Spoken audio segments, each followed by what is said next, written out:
CTET का English section. अक्सर ये बहुत लंबा लगता है ना। ऐसा लगता है कि बस पढ़ते ही चले जाओगे। पर क्या हो अगर इसे हल करने का एक स्मार्ट तरीका हो। देखिए, सही स्ट्रैटेजी के साथ यही सेक्शन एक सीक्रेट वेपन बन सकता है। यहां हम जानेंगे कि कैसे इसमें आसानी से मार्क्स स्कोर किए जा सकते हैं। तो चलिए अगले 5 मिनटों में ग्रामर और पैराग्राफ के लिए कुछ ऐसे जबरदस्त ट्रिक्स देखते हैं जो एग्जाम में ना सिर्फ समय बचाएंगे बल्कि नंबर भी पक्के करेंगे। चलिए शुरुआत करते हैं ग्रामर शॉर्टकट से। ये वो जरूरी ट्रिक्स हैं जो सीटेट में बार बार पूछे जाने वाले सवालों पर सीधे निशाना लगाती हैं। सब्जेक्ट वर्ब अग्रीमेंट, ये सीटेट एग्जामिनर्स का आप कह सकते हैं एक पसंदीदा टॉपिक है। इसका सीधा सा नियम है, वर्ब हमेशा मेन सब्जेक्ट के हिसाब से लगेगा, बीच में आने वाले शब्दों से इसका कोई लेना देना नहीं है। इस उदाहरण को जरा ध्यान से देखिए। A group of teachers is coming. ज्यादातर लोग टीचर्स देखकर आर लगा देते हैं, पर वो गलत है।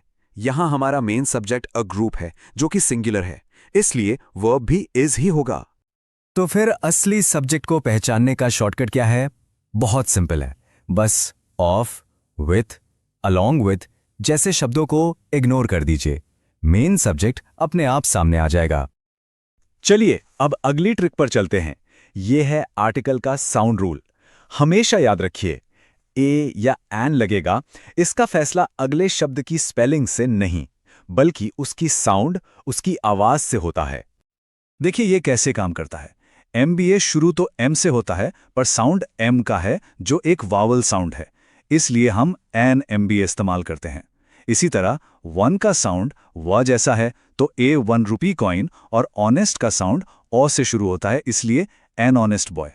एग्जाम के प्रेशर में अगर कोई कंफ्यूजन हो तो एक आसान सा हैक है, उस शब्द को मन में बोल कर देखिए। सही आर्टिकल क्या होगा ये खुद ब खुद पता चल जाएगा।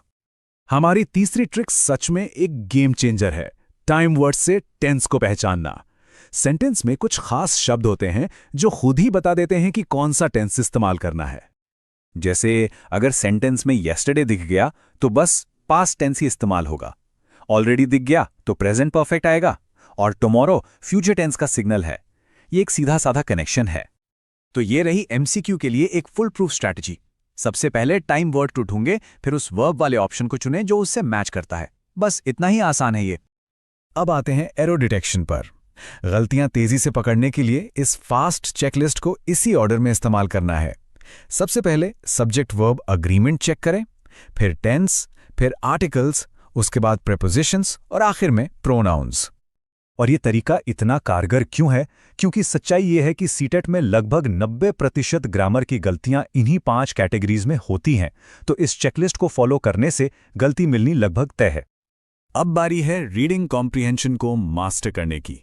यहां हमारा मंत्र है, कम पढ़ें और ज्यादा स्कोर करें। यह है सीटेट कॉम्प्रिहेंशन का गोल्डन रूल।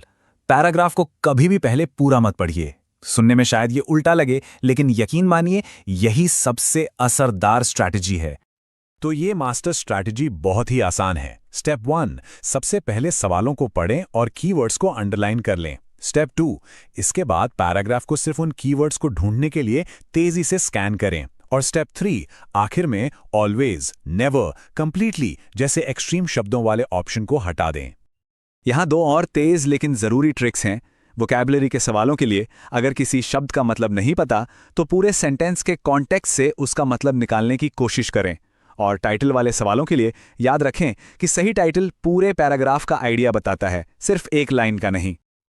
और इस मेथड का सबसे बड़ा फायदा, ये आपको सीटेट एग्जाम में कीमती 3 से 4 मिनट बचा सकता है।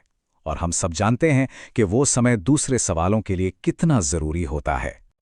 तो इस पूरी चर्चा का सार यही है कि इन स्मार्ट ट्रिक्स को अपनी तैयारी का हिस्सा बनाना ही सिलेक्शन का रास्ता खोलता है।